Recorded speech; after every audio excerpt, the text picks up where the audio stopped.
bonjour. Bonjour. Je me présente, je suis André, le propriétaire du seul bar tabac Ambroisie à Mérindol, dans le Vaucluse. Je suis ici pour vous parler d'une des activités de mon établissement, qui est le jeu de billard, donc plus particulièrement le jeu du 8 pool, le billard anglais. Cela fait plusieurs années, je ne vais pas compter, mais ça doit faire plus de 10 ans que le championnat est en activité dans notre région. Et donc chaque année, j'ai au moins une équipe. Il est arrivé il y a à peu près 7-8 ans où j'avais réussi, avec l'effectif que j'avais, à monter 2 équipes. Voilà. Première chose concernant ce billard, c'est que c'est quelque chose qui a eu un petit peu de mal à s'imposer dans notre région, mais qui petit à petit commence à étendre un petit peu sa toile au travers au moins du Vaucluse et aussi des Bouches-du-Rhône. Alors, le championnat donc, a été créé avec donc, comme association principale. Donc, c'est une fédération qui est basée à Saint-Sébastien-sur-Loire, donc près de Nantes, qui s'occupe donc du championnat national qui s'appelle la FEBAS. Et notre délégation régionale est située à Cavaillon par une association qui s'appelle Mistral Competition Association, donc MCA. Cette organisation s'occupe donc du championnat et de la coupe qu'ils organisent au travers de la saison. Concernant le championnat, nous avons 3 divisions, donc une D2, une D1 et une nationale 3, sachant que cette année, il y a une équipe qui joue en nationale 1, donc effectivement c'est la seule équipe de la région qui joue en nationale 1 et qui se déplace donc beaucoup. Bassin-Aquitaine et nord de la France forcément. Nous avons donc les saisons se répartissent donc à peu près du mois d'octobre, novembre jusqu'à fin mai. Il faut savoir que toutes les équipes championnes de leur division sont conviées en fin de saison, donc c'est à peu près au premier week-end de juin, donc à Gien, à côté de Auxerre, où tous les clubs champions de leur division sont convoqués pour une finale des champions. Et aussi pour les meilleures équipes, pour celles qui se seront qualifiées pour la phase finale de la Coupe de France. Et tout ce beau monde se regroupe donc pendant un week-end dans une grande salle où on assiste et où on rencontre les meilleurs joueurs français. Et qui dit meilleurs joueurs français dit pratiquement les meilleurs joueurs du monde, car beaucoup de titres de champion du monde ont émaillé l'histoire des équipes et masculines et féminines. Alors voilà, nos rencontres de championnat sont articulées donc, le vendredi soir. Donc, le programme nous est fourni en début de saison pour connaître l'emploi du temps pour cet hiver et quelles sont les rencontres que nous allons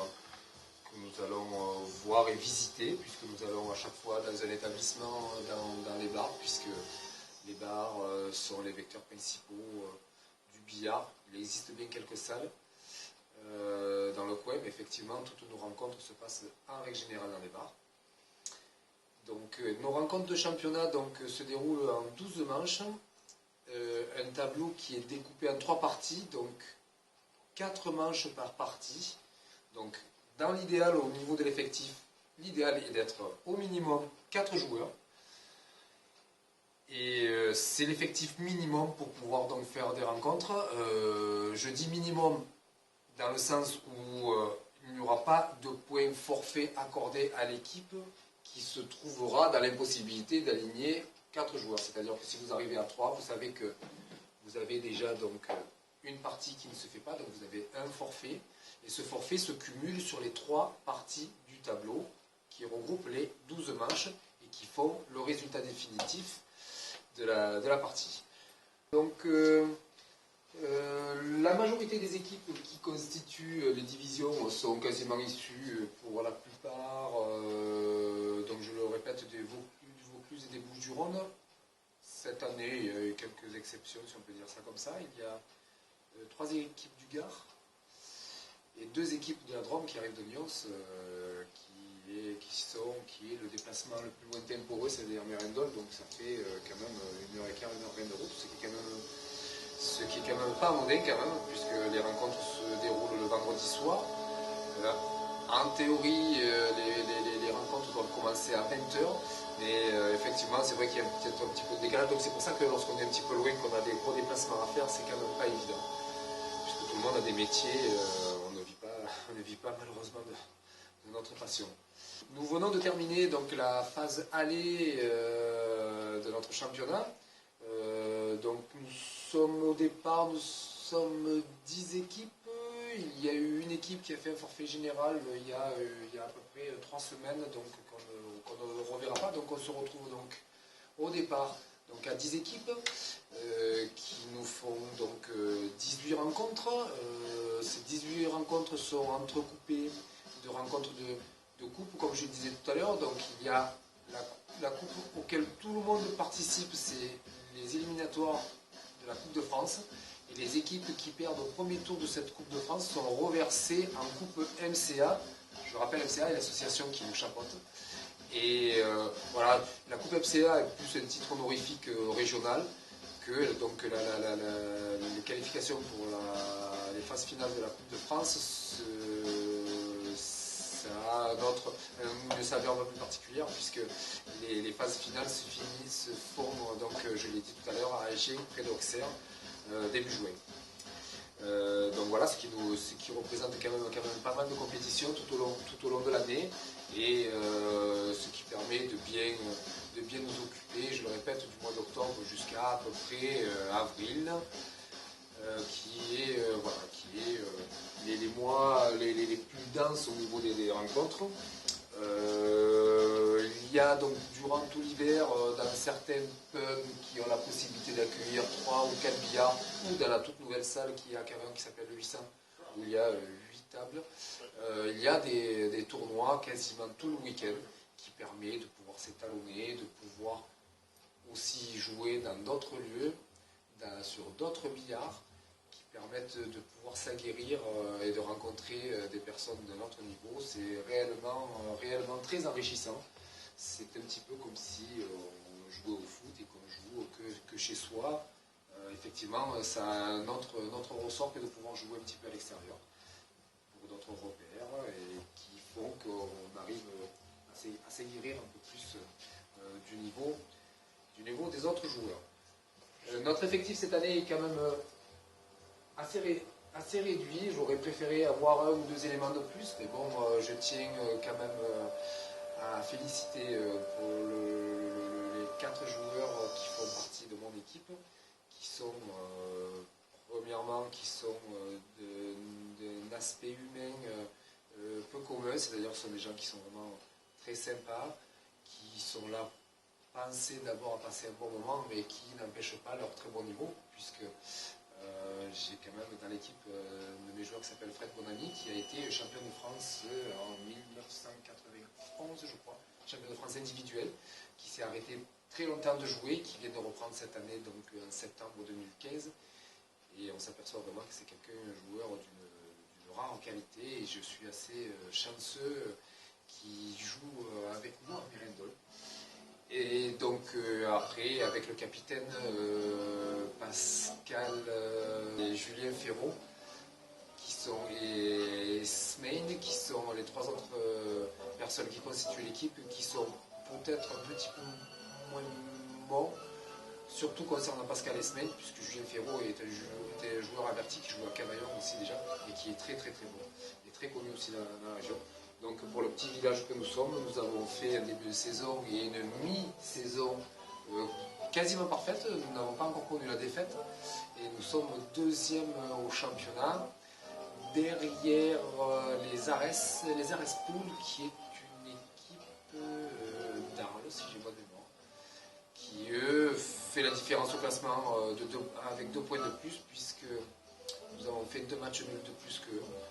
La seule différence se fait là, mais c'est vrai qu'il va y avoir très prochainement une rencontre qui risque de statuer de la première de la 2e place. Donc nous espérons au moins accrocher au moins la 2e place, qui nous permettrait de nous retrouver avec tous les autres clubs champions en France à Gier, je le répète, pour la phase finale de notre championnat, pour la finale des champions, pardon, qui aura lieu donc au début de l'été à côté de Auxerre. L'aspect technique, je dirais que donc effectivement on est susceptible de rencontrer quelques différences concernant les billards.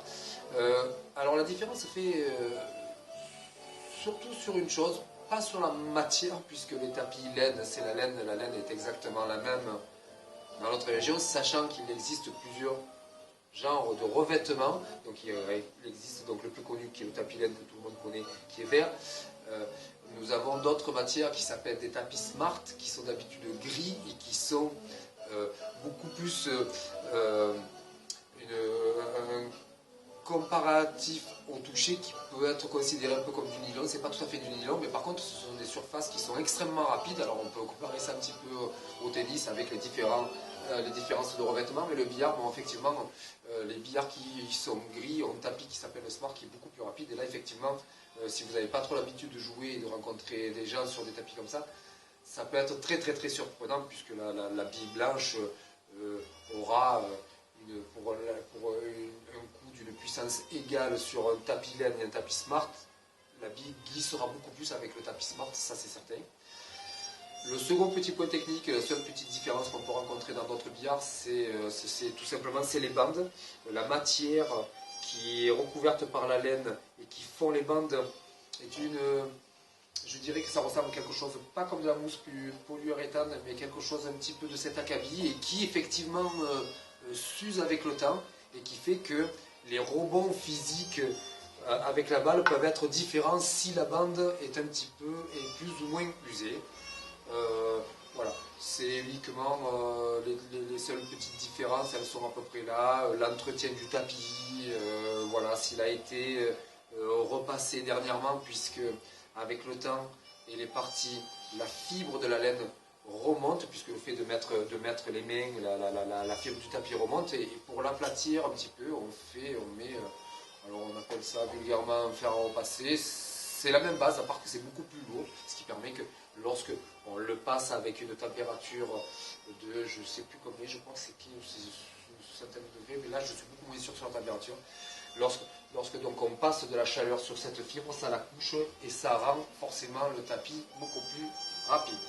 Alors comment je vois l'évolution du billard à Mérindol? J'espère premièrement que cette activité restera pérenne, puisque ça fait quand même quelques années, je le répète, qu'il y a une équipe, voire deux dans le meilleur des cas.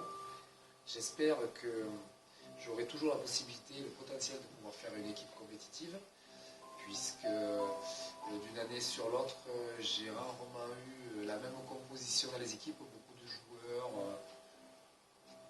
commencent, font peut-être 1 ou 2 ans de billard, puis se fatiguent, en ont assez, veulent changer. Donc effectivement, c'est vrai que c'est difficile de pouvoir maintenir une certaine constance.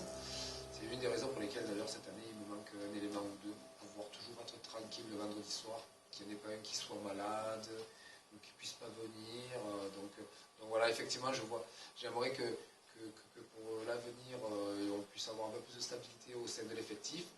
Et notre ambition cette année, j'avoue que nous avons commencé la saison sans parler de ça, puisqu'on ne savait pas trop où on allait, puisqu'effectivement, c'est vrai qu'on avait un potentiel. Enfin, moi, au départ de la saison, je connais bien les joueurs, je savais qu'il y avait un potentiel, mais il est toujours très difficile lorsque les gens ne se connaissent pas vraiment de pouvoir avoir une idée derrière la tête pour ce qui pouvait être faisable. Mais on se rend compte qu'effectivement, il est né de nos bons résultats, de l'ambition. Et forcément, donc, à mi-championnat, lorsqu'on se retrouve second, on n'a qu'une chose, c'est de confirmer notre seconde place et de pouvoir, eh bien, écoutez, porter haut et fort les couleurs de Mérindol dans la moitié nord de la France d'ici cet été. Et ça serait vraiment quelque chose qui serait porteur pour nous et pour éventuellement essayer de pouvoir constituer une seconde équipe qui serait quand même, non pas la péteuse, mais qui serait une bonne finalité si on devait avoir de bons résultats.